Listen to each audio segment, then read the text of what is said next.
Well, I can tell you why that is, okay? It's not as bad as you think. Learning disabled people, neurodivergent people, when they start to read, their brain processes the information in the wrong area. It places it in the frontal cortex, which is our thinking and our remembering brain, the brain that we need to do all the things we do. Reading is supposed to go to the back of the brain, to an area called the occipital cortex. When you learn to read through the code, it rewires the brain very quickly and makes the reading go back there.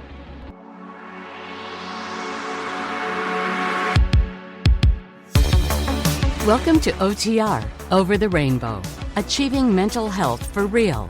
This podcast offers hope to many people who needlessly suffer from mental health issues. Your host, Bob Adelman, brings you information on how you can recover from any mental health issue and achieve a happier life. Each episode interviews experts like doctors, counselors, and life artists who give helpful tips on living a happier life. But most importantly, Bob interviews ordinary people who have suffered with a mental health issue, some on the brink of or attempted to take their own lives.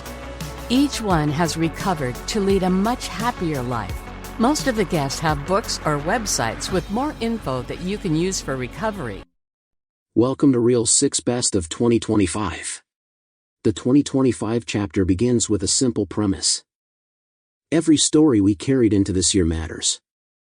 Every correction, every release, every boundary, every breakthrough, they all become part of the testimony we archive here. Inside this best of edition, we revisit the defining segments of the past year. The breakthroughs in identity, the reframing of grief, the architectural resets, the coaching moments that turned stuckness into movement, and the quiet victories that never made the highlight reel but changed everything. We open with Natalie Bedard, an energy healing specialist who helps people regulate the nervous system and transform anxiety into empowerment through her brand LiftOneSelf. She's been featured on multiple podcasts, always reminding us that self-care is personal and that understanding our own biology is essential. It gets emotional, and she meets it with compassion, clarity, and spiritual guidance. Let's listen. First, I just want to welcome the listeners in and just to, take a moment to recognize the vulnerability of you sharing the fear and sharing that you're going into a medical procedure. So I just want to hold space for that, Bob, and not just push it away. You're empowering others to be vulnerable with what they're feeling and not having to mask or hide it. And I think that's what we're looking for, the change in this world. Yes, exactly right. I have problems with high anxiety. Mine, I think, originated with my ADHD, which I had all my life. I was always out of it. I was watching TV. What are these people doing? Why do they do this? Especially with my brother, who was a year older. And I was so nervous to do anything. We had friends across the street, we were like 5. I wouldn't talk. For years, I would say maybe one sentence a day if I'm lucky.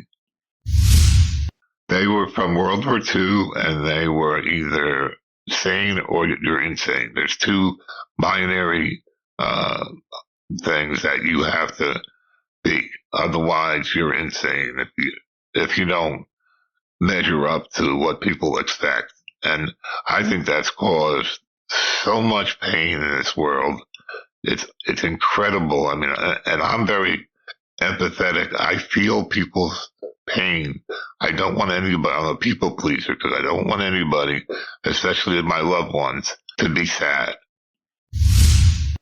To try to figure out a world that was telling you one thing but demonstrating another, and created so much conflict that you began separating from yourself and not trusting yourself because you needed to find safety.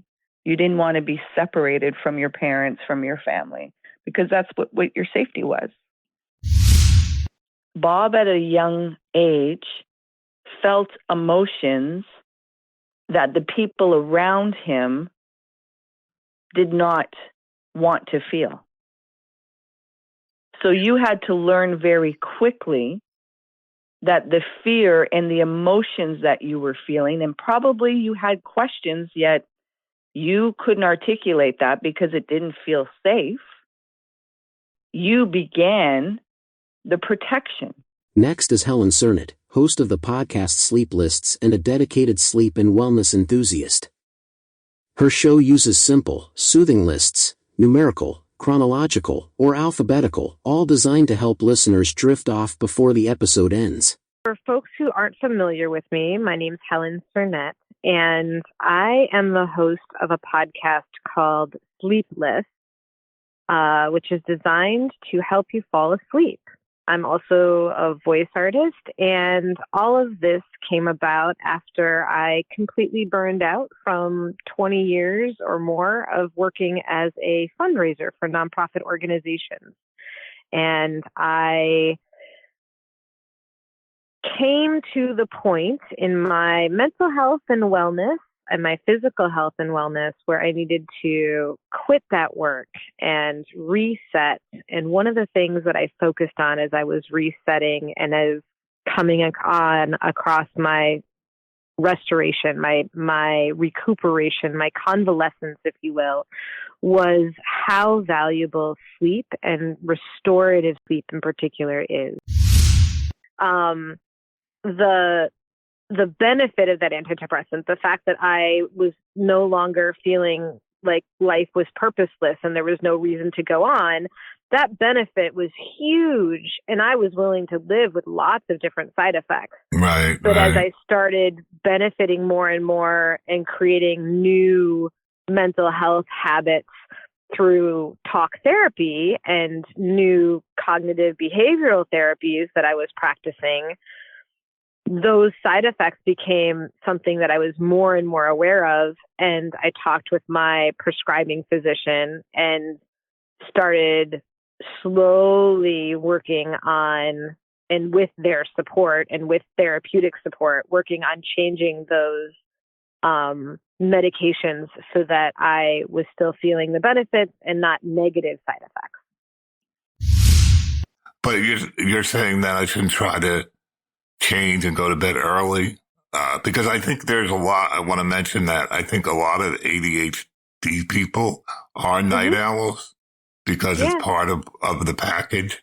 They stay up late and they're up 4 o'clock in the morning, mainly because nobody's around. It's nice and quiet. All that distraction that you had is gone. So I think they just are excited about the nighttime. Yeah, the thing that I like to say is my main concern is that you get enough sleep for your body. So whether you're getting that sleep in multiple times throughout the day because you take naps, whether you're getting it in, a 10-hour stint at night, or you're waking up in the middle of the night, having a brainstorm and then going back to sleep.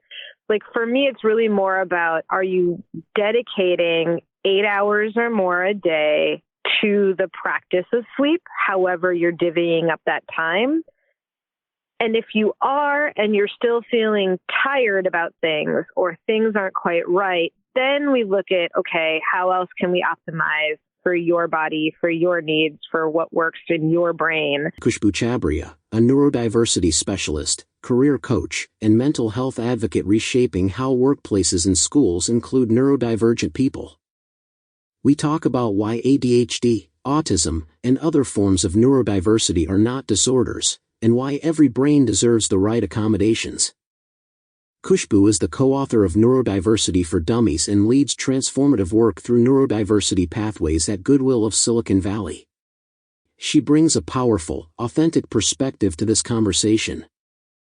I'm a person with ADHD. I've worked as a clinician. I've supported neurodivergent individuals and families. I've worked in school districts. And currently, I actually am a diversity, equity, inclusion, and belonging program manager at Neurodiversity Pathways, where we support neurodivergent job seekers with employment and also train organizations on how to be more neuro-inclusive. And where I lived, there were Indian people from all over India in that state, which is in Pune, Maharashtra. I was basically one of those children who grew up with a whole village around her. So my ADHD was thriving in that environment. I was very social. I was very talkative. And I learned how to study human behavior and sort of understand cultural competency at a very, very young age, because I would just insert myself into different groups of people and was very interested in interacting with others. Not all of us were designed to sit down for 8 hours and work in front of a computer, for sure, right? But, you know, I think that we've always been there. Neurodivergent people have always been around. We're always going to continue being around.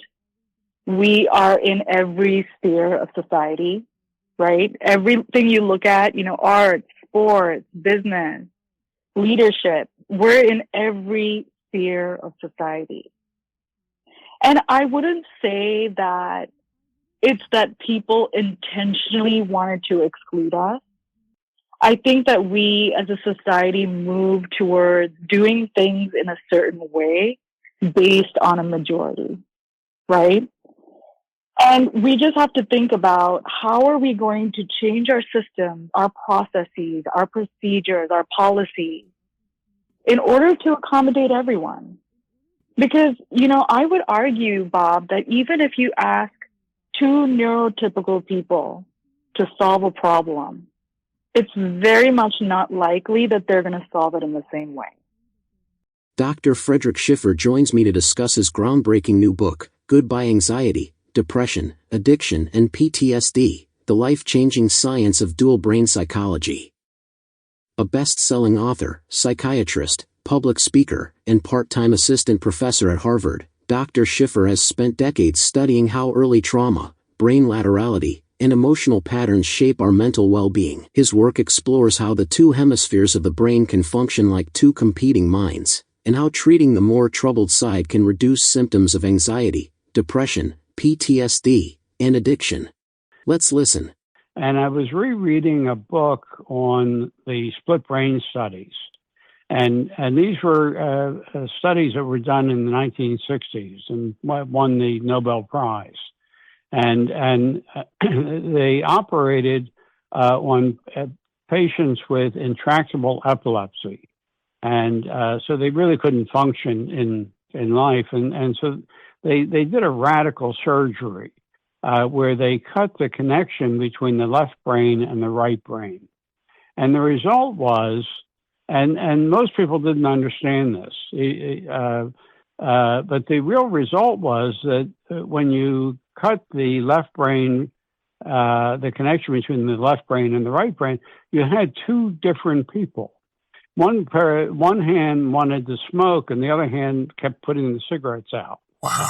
Another woman, she wanted to put on a dress, and she's buttoning it, and her other hand is unbuttoning it. Wow. And each hand is controlled by a different hemisphere. And what I did was the first psychiatric interview of each hemisphere. And I would ask, how much do you feel? And a different word would come up on each side of the screen and would be seen only by one brain, left brain or right brain, depending on which side of the screen it was on. And so and what we found was that so the words that came up on the screen were opposite, but they were like how you feel. So it might be happy and unhappy. And there were like 24 word pairs, and they rotated. And in one patient, his right brain had a very high opinion of himself, and his left brain had a low opinion of himself. And so what the book has is a number of narrative fictional therapy sessions. So they're accurate to the individuals, and they're accurate descriptions of the actual therapy sessions. And so you can see how I sort of talk to one side or the other. Okay. One of the patients in the book, his father would come in his room and just without any reason punch the hell out of him. When he looked at his negative side, he sobbed and could talk about the terror of that. And then he'd look out the other side, and he was an executive, fine, and he could handle it. And so it helped him to understand that there was a lot of pain in him, and that he felt rejected and terrified and was carrying that with him in part of him, and so by kind of bringing that out and talking about it and having him bear that trauma and having his healthier side help him. Now have you done this on certain people, or? Yeah, I do it all the time. Okay. And we're running a study right now treating fentanyl addiction. And we don't know who's getting sham and who's getting active, but about half of the people are doing very well, and about half are not doing well. Okay. And so we're hoping, for the success of our experiment, that the people who are doing well are getting the active treatment. Now, these are people who are either coming off of fentanyl or coming down about 90% of their dose, and with just a light treatment, no therapy. Mm-hmm. And I also just completed a study using a new device that stimulates one side and inhibits the other. And that device we just got a patent for, and what do you call it? What's it called? It doesn't really have a name yet. Okay. It's not marketed because we're going through the FDA, and we have to get FDA approval. Gotcha. And so if the results from this fentanyl study are positive, then we hope that we'll get FDA approval and be able to bring it to market. Nice. And the new device that we have, we'll have to go back through the FDA and get approval for that. But I used it in my in a study for depression, and just one treatment got a 65% decrease in the depression score with the novel device. The device that we're using in this current study got a 40% reduction, and the placebos got about a 30% reduction in depression with just one treatment per session. So that both the active treatments were significantly better than the placebos, and the novel treatment was much better than the original treatment. And so we're looking forward to having more studies. But we've done a few studies for depression, and what we're doing is different than what other people are doing. Other people are stimulating the whole head or both sides, and we're stimulating the positive hemisphere with the light, and with the new device, we're also inhibiting by pulsing slowly the light on the negative side, and that seems to be more effective. But when the patients get treated, they feel really different and feel better, right. And it's very gratifying. Yeah, I mean, that's We hope that we can bring it to market. And the results that are published by other researchers, they stimulate both sides, and their results are not as good as the results that I've been getting. Yeah. And we haven't seen any side effects to date, and I've been using it for 15 years. But the FDA wants to be sure of that, but it seems, and in the literature with other people, it seems to be very safe, and I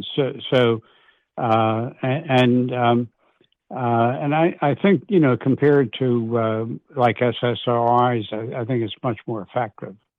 So what is effective is the light. So we have a metallic sticky that we put over the sham device, and what that does is it allows for some warmth to come through, so that the patient, so it feels the same as the active device, but they don't get any light. They don't get any photons. Okay, by sham you mean it's a placebo? It's a placebo, okay. Right? Yeah. And so in our studies we compare the active treatment with a placebo device. Okay, and what were the percentages of success?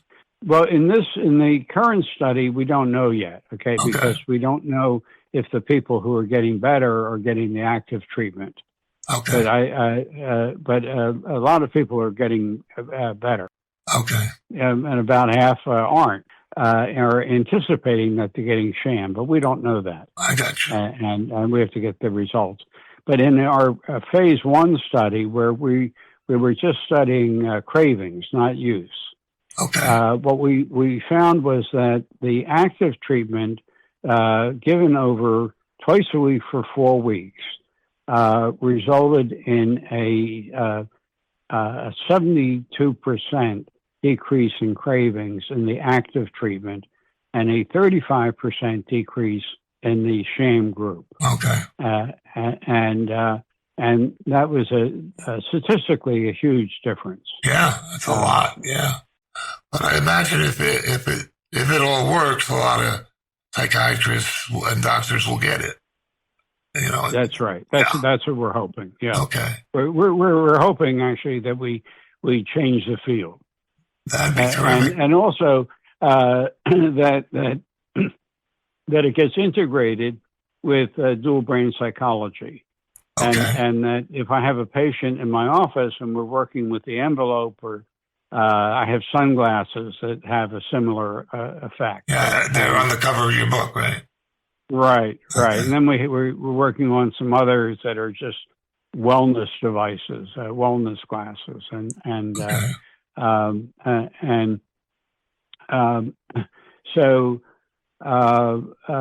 so what I want to do is to combine it all. The dual brain psychotherapy, where we're talking to two different people and one person, right. And using the envelope with the sunglasses, and also using the photobiomodulation or the near infrared light, right. And so maybe we'll have clinics and be able to really treat people properly. That's great. I mean, the name of my show is For Real, so I always ask about how do we really do this, but that makes sense. We got to wait. Yeah, unfortunately, I have to wait too. We're all waiting. But the FDA is they've given me a breakthrough designation, which means that they're trying to expedite it and they're advising us, and so I think that they would like to see us succeed.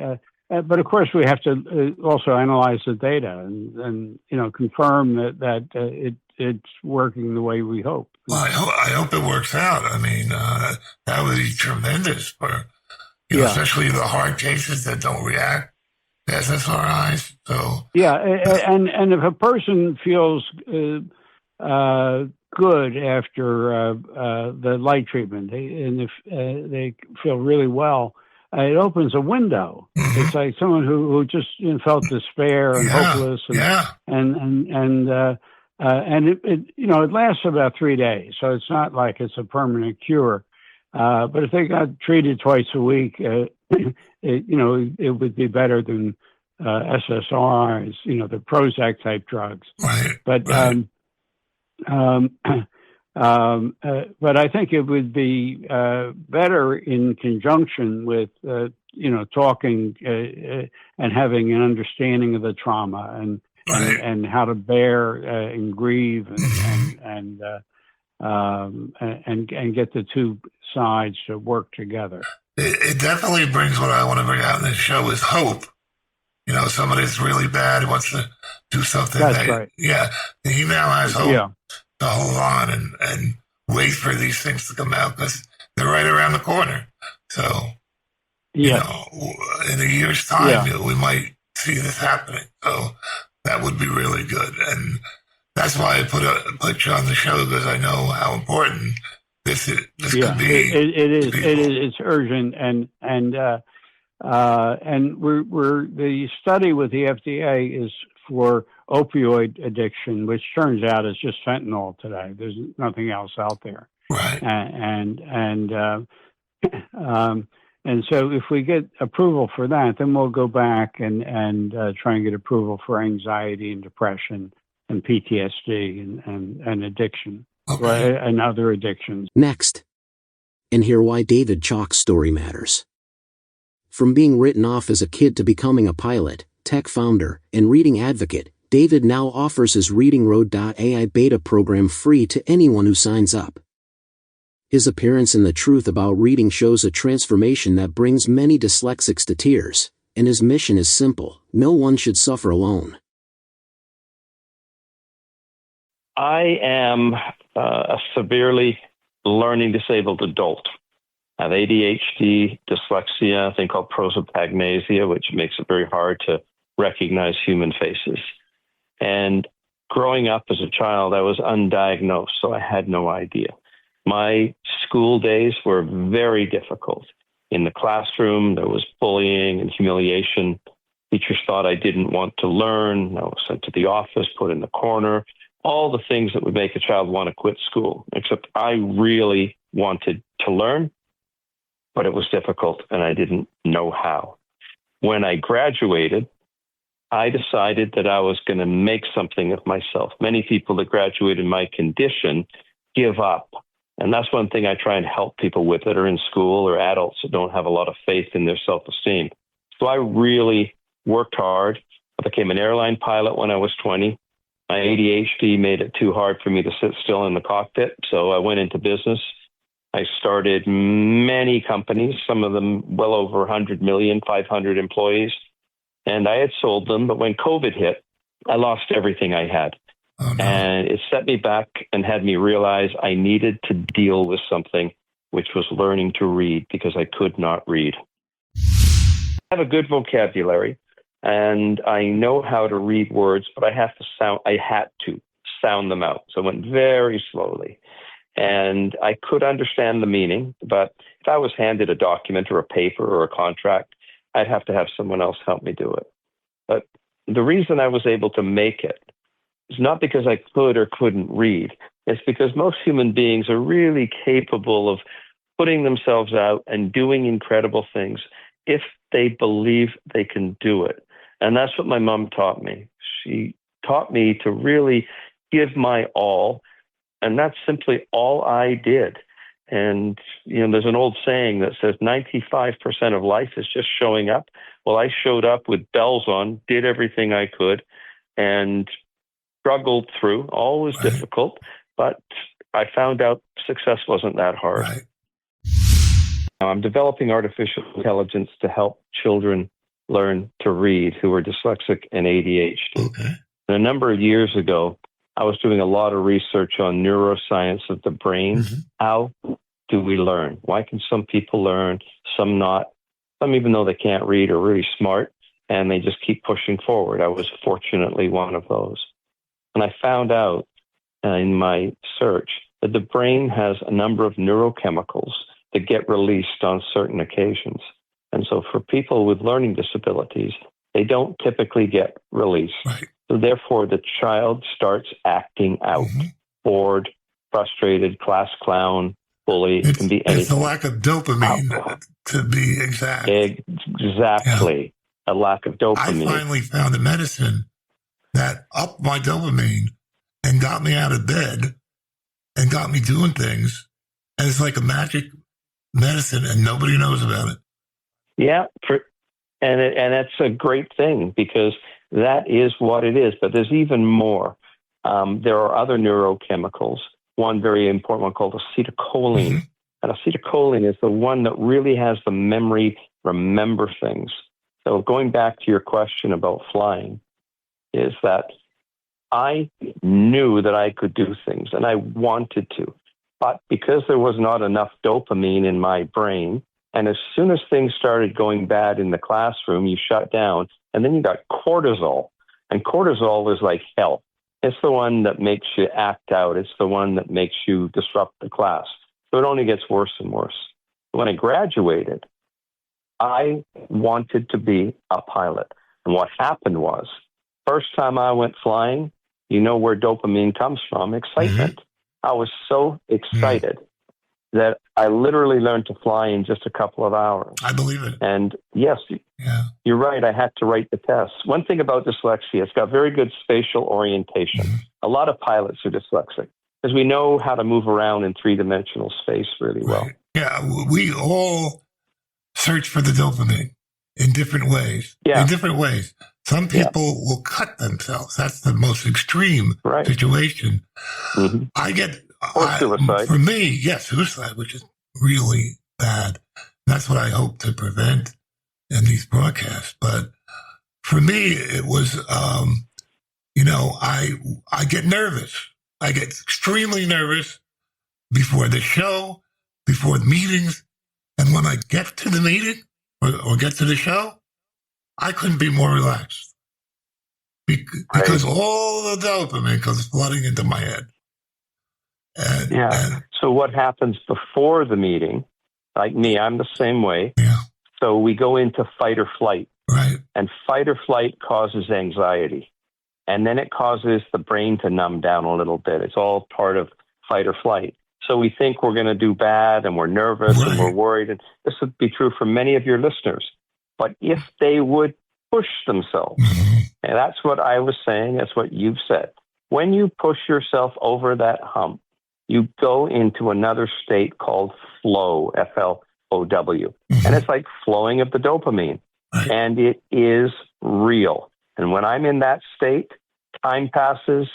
I don't have to think.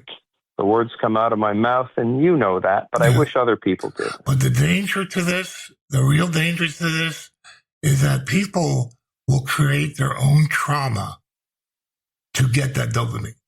They want that dopamine, so they'll create it. They'll do stupid things or get into stupid situations. I did it. I do it. I do all sorts of things backwards, and I bite up more than I can chew, like with this podcast. And so if it's not super successful right away, I'm like, wow, why do I do this?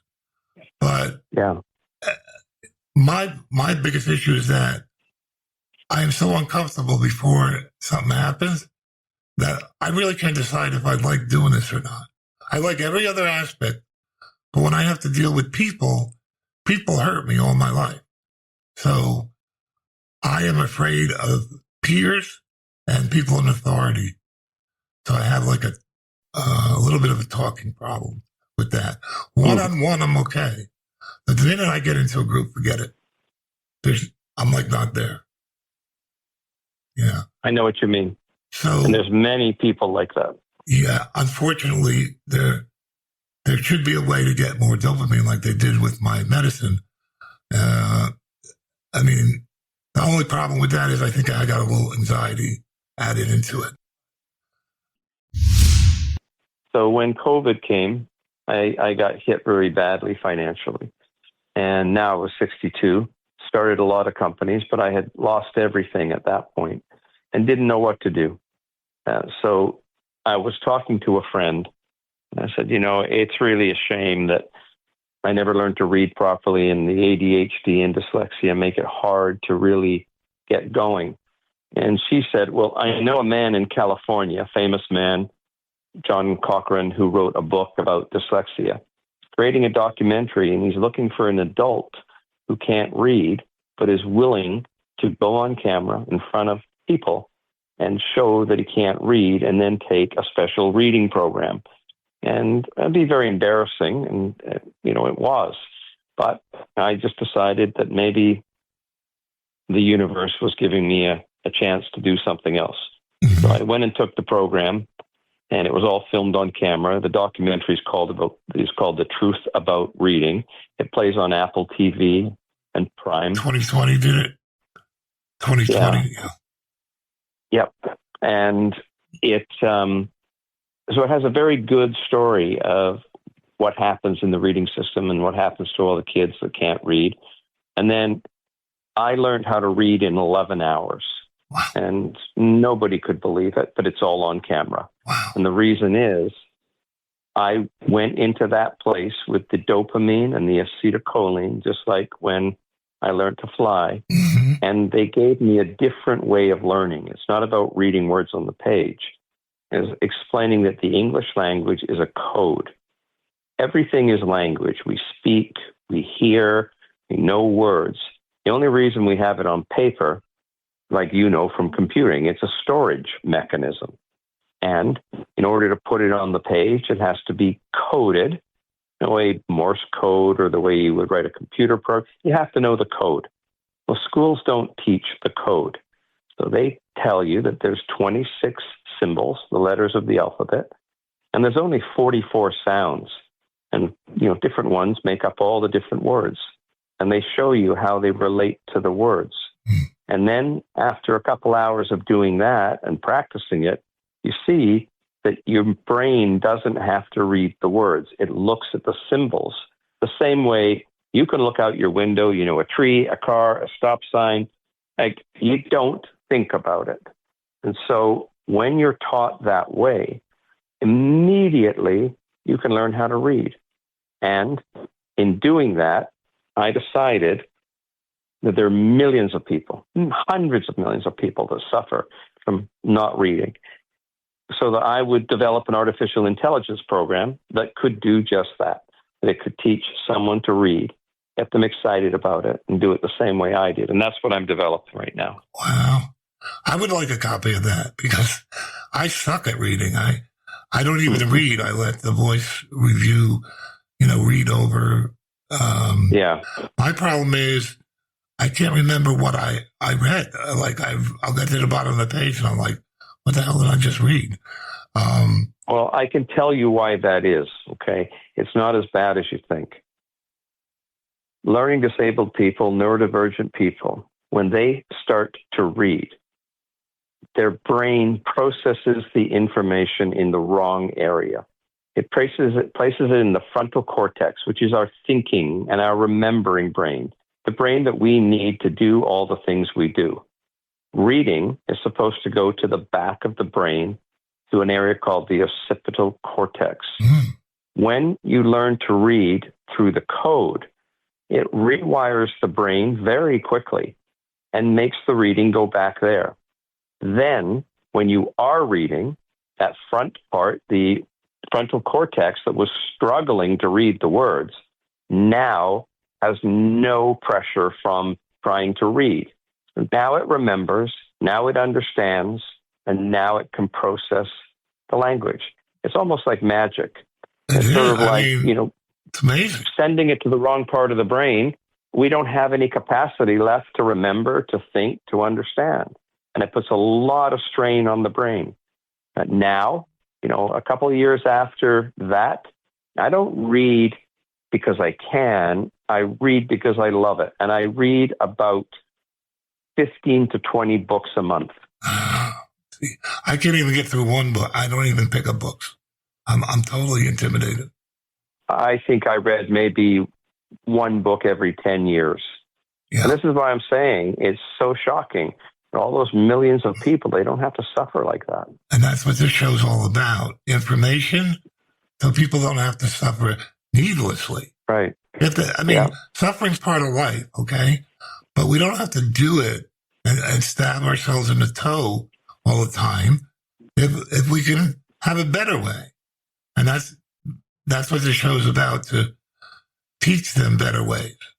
There's some amazing people on. Yeah, my technology is going to be called a reading road, like reading and then road that you drive down. Right. It's an AI program, so it's readingroad.ai. It's not available yet for probably another 3/4 of a year. Okay. But if anyone signs up at the website, I'll actually give it to them for free. What is the website? Readingroad.ai. Perfect. I'll be the first one to sign up. Next. In this episode, I sit down with Justine Rhodes, host of the podcast Mentally a Badass, for a raw, unfiltered conversation about mental health. Justine opens up about living with bipolar 2, how she's learned to manage it, and what it was like growing up with a mother navigating her own mental health challenges. Together, we dig into anger management, ADHD, recovery strategies, and the realities so many people face but rarely talk about openly. From my soapbox, I take aim at how mainstream media continues to overlook neurodivergent accommodations, and why grassroots creators on social platforms are the ones driving real change. It's a candid, grounded, and necessary dialogue between two people committed to telling the truth about mental health. And now, let's listen. So I noticed that the key really to help is community and engaging with other human beings. And I really am starting to get myself out more. So I'm pretty much going back to basics, if you really think about it, as human beings. Like all of us humans, we all need interaction. And so if you feel isolated and lonely, you don't have really any good connections, your depression is going to flare. So the way depression works is that I do believe it has a lot to do with genetics. I mean, if you're saying that you're going through depressive episodes and your dad has bipolar, that, can make sense. And my mom has severe depression, and my grandmother, I have a theory that she had bipolar, but like back then they weren't taught, like they didn't do any therapy or really anything like that. So we're really never going to know. And also she passed away, so I'm never going to know. But like based off of how she acted and how my mom talks about her, how she treated my mom as a child, it sounds a lot like bipolar. We can solve everybody else's problems. But we can't solve our own problem. And I think one of the important things when you have depression and you're overwhelmed is to get out of yourself. Somehow get out of yourself, either by helping the poor or just realizing that you're not the only one and that other people have problems. And, we're quick to try to solve other people's problems, but we still have our own to deal with. And if we can't get out of our own heads, then we're in big trouble. And I think there's lots and lots of people that are just consumed by their depression and their anxiety to a point where all they think about is themselves. I guess my point is people really have to step out of themselves and not just try to solve other people's problems, but be there for other people to say, you're okay. There's nothing wrong with you. You're going to get better. I feel your pain. All of those things are so important, I think. And that's why I respond to group therapy more than I do to single therapy. Because everybody in the group is depressed and everybody knows what it's like to be depressed. And, if I had to recommend it, I would recommend everyone go to some kind of maybe a 12-step group and just get outside of yourself, share what's going on with yourself, but then try to help them by being on their side and saying you're okay and, saying that you're not crazy and all those things that people want to hear. I think it's important that people do that. Yeah, I totally agree with you on that. The light bulb went on and said, holy shit, this is why I'm the way I am, it validates me. It doesn't take the blame off of me because I've done very many bad things in my lifetime. Not super bad, but bad. It doesn't take the responsibility again away from me, but it does validate me to the point to say, this is why you are. And I always used to sit in the parking lot and go, why am I so different? Why am I a pain in the ass? Why am I depressed? Why? You know, this is how I feel. In groups, I'm terrible. I go to a group other than a 12-step group or something like that, and they don't understand what's wrong with it's like I'm invisible. Like no one sees me. Even though I'm 6'7", 400 pounds, no one sees me in a group. And I still to this day have that situation where I'll get into a group and I don't know when to talk. You know, you always wait for a break or something, but everybody beats me in because they know when it's over and I don't. So, you know, it's very difficult to pursue relationships when you can't get along in groups. I don't know a way to get along better in a group. I just don't. And, you know, I have that and it alienates me. You know, I don't participate in groups. I don't go to church or anything like that. And it does alienate me. And I don't have a quick solution or even a long solution for that problem. Next in our series, I sit down with Dr. Kristen Williamson, licensed professional counselor, neurodivergent advocate, and the proud ringleader of a neurospasy family. From late-night epiphanies to busting mental health myths, her journey is equal parts chaos and joy as she navigates autism, ADHD, and parenting kids who keep her on her toes.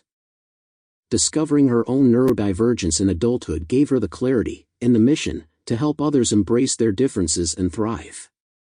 With humor, personal stories, and practical wisdom, she explores why neurodivergent brains are a workplace superpower, how chaotic energy can fuel leadership, and why mental health deserves more hope than gloom.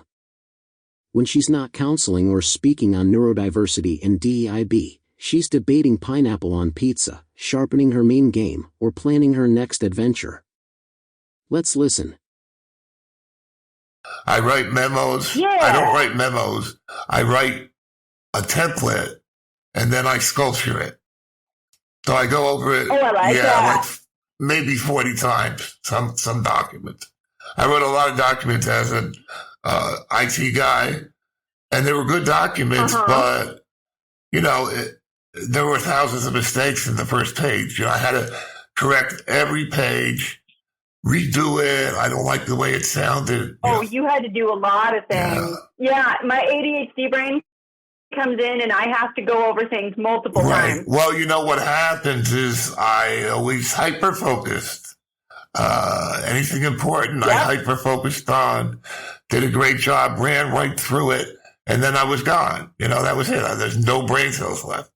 So I would sit there and watch the web for the rest of the day. And I got into trouble doing that a couple times. But they didn't understand.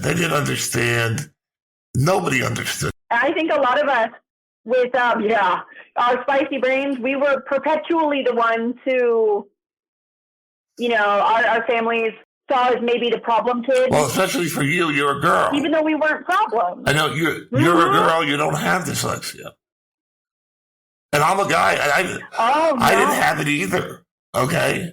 In the 60s, they didn't have the ADHD. There was no such thing. So I not only had dyslexia, I had ADHD.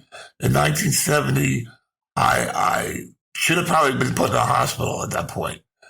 I got OCD. I got rituals. I got depression. I got anxiety out the roof. And to this day, I have anxiety because guess what? I make a lot of mistakes and people don't understand why I do that. They go, Bob, you're a smart person. Do you know? Dad? I so understand that. I'm in the process of writing a book on women who have been late diagnosed with autism and ADHD in life. And that is a central theme. I've got over 100 different research articles that I've added into this. And it's just over and over where every time we weren't diagnosed. You got to watch that. There's a documentary called the truth of reading. Everyone who has dyslexia has to watch it. My son has it.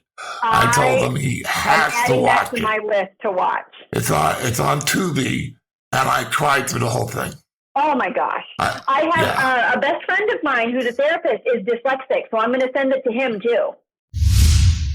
My parents were World War II parents, and they said, you're either crazy or you're normal. Those are the two binary thinking modes.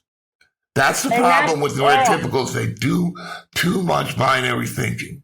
It's always good, and so that's bad. growing up with the idea of, am I crazy or am I normal? And if I don't feel normal, if I don't fit in, then I must be crazy.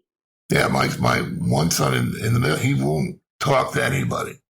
And this one guy, he's depressed. I know him just on the side.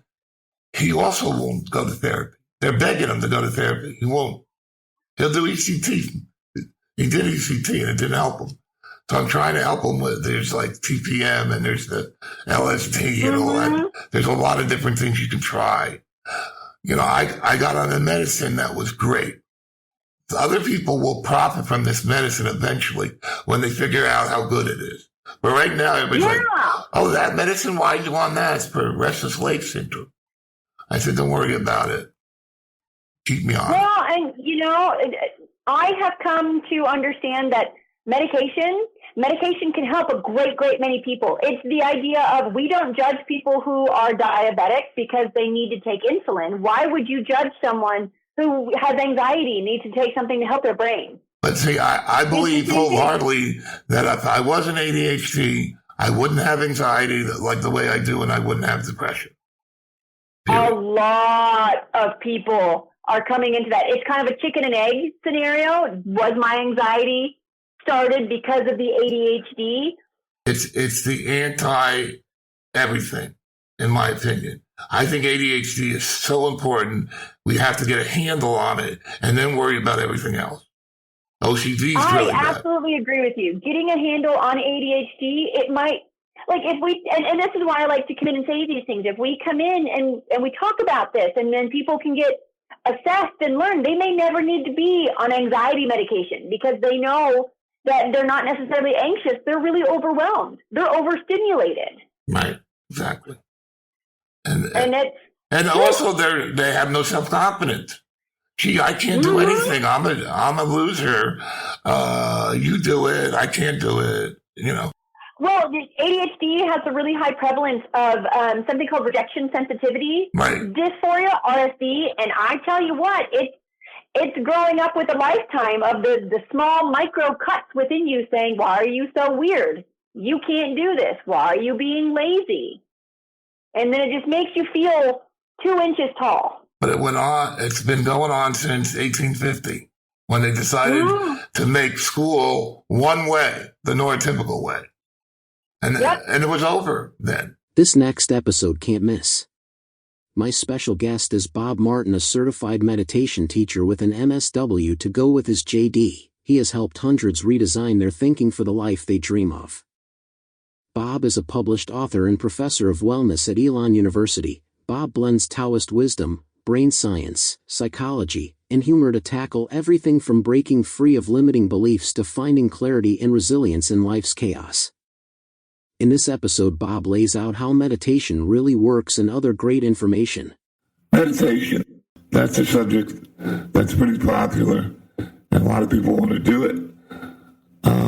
I've tried several times, and, you know, I start pretty good, and then after a while, I'm just thinking about everything but my breath.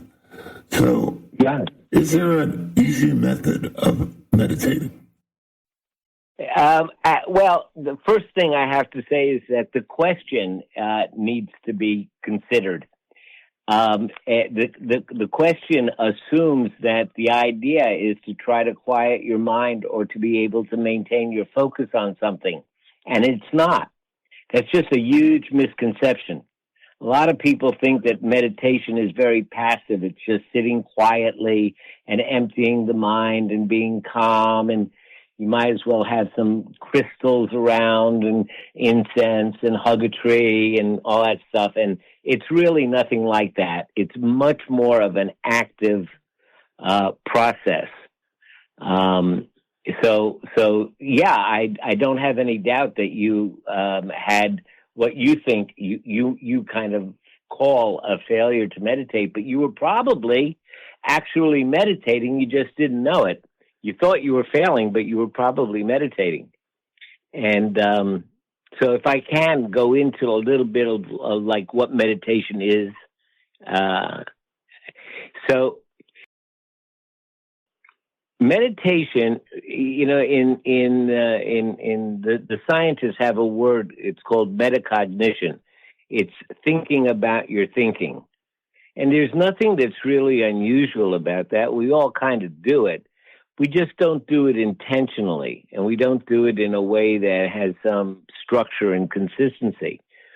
Let me ask you this question. Have you ever been listening to somebody and you were really interested in what they were saying and you really intended to listen to them, but then all of a sudden your mind started wandering and you were thinking about, you know, what you left on the stove or what you should have said to that son of a gun yesterday or what you're going to do tomorrow, right? Does this happen? My mind just wanders all the time. It's all over the place. Right. And so, but if you really intended to listen, at some point, you kind of have this little sensation, this little startled feeling that, you know, you go, oh, I'm not listening. Am I right? Right. Yeah. I mean, many times. In meditation, that little feeling of startle, that little feeling of like, oh, I'm not doing what I intended to do, that's what we call waking up. So and that is the moment of mindfulness. And so you can't really be mindful unless your mind wanders. So it has to wander in order for you to meditate. So there's nothing wrong with it wandering. So what happens is when you do have that little startled feeling, oh, I'm not listening. So then the next thing that hits you is like a whole series of judgments, right? Oh, I should have been listening and I didn't hear what he said. And how am I going to get him to repeat it? And what if he finds out that I wasn't listening and I didn't mean to insult? And all this craziness goes on with judgments in your mind. But eventually you let all that go and you go back to listening to the guy. That's generally how it works for folks, right? Right. Yeah.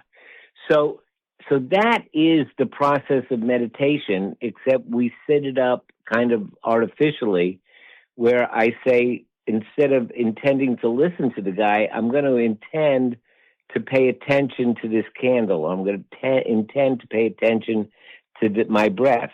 And then your mind goes crazy. You know, it starts thinking about the past and the future and everything. But at some point, you get that little startled feeling, oh, I'm not paying attention to the candle. And then all the judgments go off, and then you return back and you give your attention back to the candle. Then your mind goes off again, and you wake up and you return and you begin again. And then your mind goes off again, and you wake up and you return and you begin again. So there's nothing about that is unusual for anybody. Now, you might say, well, what does this do for you? I mean, that sounds like, you know, a silly exercise. What does that do for you? So here's what it does for you.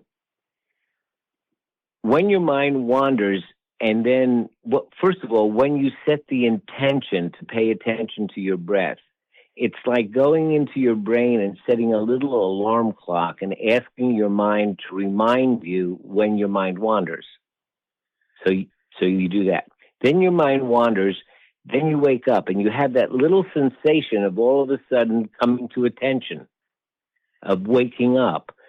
And then the judgments come. So look at all that you start to observe in a structured way. You notice what it feels like to be in a fog of thinking about the past and thinking about the future. You know, you start to see what that feels like.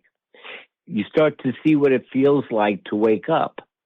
you start to notice all of the judgments because, at this point, you're doing it for the purpose of noticing all this stuff. So what happens is you begin to be able to distinguish between being in the fog of the default, blah, blah, blah, blah, blah, and what it feels like to wake up, and what it feels like to give your attention, and what it feels like to be judgmental. And so you're beginning to notice all of this. And if you practice this, and you begin again and begin again and begin again, inside of 10 minutes, you might begin 12, 15 times. But each time you're getting a little bit more familiar with how your brain works. And so over a couple of weeks, maybe a week of doing this, 10 minutes a day, all of a sudden you realize, wait a minute, I'm not my thoughts. I'm beginning to watch my thoughts. And I am not my thoughts because, we all say, hey, I had a thought. Well, who is the I that had the thought? And what meditation helps you to do is to break out of being the thought and reconnect with the creator of the thought. And most of us who are suffering from anxiety and depression, it's all because of the thoughts that come up automatically. Oh, I'm not good enough, or something bad's going to happen, or, I'm going to lose the house, or my check's going to bounce. So you're having all these thoughts, and the thoughts are what is controlling you. And meditation is about befriending the thoughts and allowing the thoughts and recognizing the thoughts and being aware of the thoughts and eventually understanding that they're just thoughts. That concludes Reel 6, the first half of 2025. Because I didn't want to pull anything out of Reel 6, I decided it demands Reel 7. That will be coming soon after the new year to catch you up on all the shows in the original brand.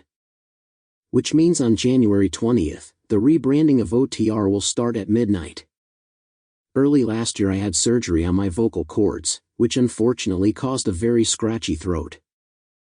Thank you for your patience and support, that is now much improved. Starting in March, new software will vastly improve both host and guest sound. Reel Plus is our community concept, and it can only work if you want it to. Currently, anonymous posting is available through the home website at bobadelman.wixsite.com/OTR mental health one word. Try the Anon Post menu feature to post either to the community board or directly to staff. Ask for Reel Plus benefits for a year, free, truly free, starting with the early release of the January 20th premiere of Season 11. Mental health will only come through being part of a community like Reel Plus, where everyone is equal and can validate each other. And if you post even once, it will give you a free trial of Reel Plus benefits for a minimum of 1 year. The rest is up to you. In Reel Plus, everyone is equal no matter how many problems you have. If you think everything sucks and everyone feels kind of lost, community will change that. If you think nobody loves you, you're wrong, because I do, and everyone in Reel Plus does. Give it a shot, because it lives and dies with you. I will keep giving, as OTR will always be commercial-free and detached from any false doctrine. After a year, you can decide if you want to continue with the benefits or contribute as little as 6 cents a day, plus a pool dividend. The price is for life and supports the simple goal of ending needless suffering. To be a member you must post at least once to the show, but hopefully as a named member of the community. Anonymous posts will remain unnamed by choice, but can be assigned a reference nickname so you can converse on the community board. I hope you will join me on the voyage home through OTR Achieving Mental Health for Real and the Reel Plus community, which will have its early release date of January 20th with a fascinating Hollywood celebrity, Chris Woodward, nominated for 8 Academy Awards and co-composer of the movie The Color Purple with Whoopi Goldberg. This will be a great year. See you there.